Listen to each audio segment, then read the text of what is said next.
Hello বন্ধুরা, welcome to Musapur বারোয়ারি পূজা কমিটি পরিচালনার আগামী ২৬শে বৈশাখ শ্রী শ্রী মুসাপুর বারোয়ারি রক্ষাকালী মায়ের পূজা উপলক্ষে সকল গ্রামবাসীকে জানাই সাদর আমন্ত্রণ। এডিটিং বয় SL সুনীল, মুসাপুর শেখ।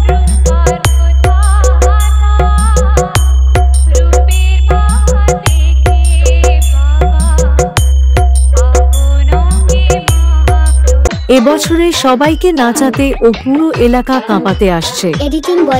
মুসাপুর ধর্মরাজতলা কিশোর সংঘের জুনিয়র ছেলেরা নিয়ে আসছে জঙ্গিপাড়া, শ্রীরামপুর থেকে নিয়ে আসছে সাউন্ড সুপার।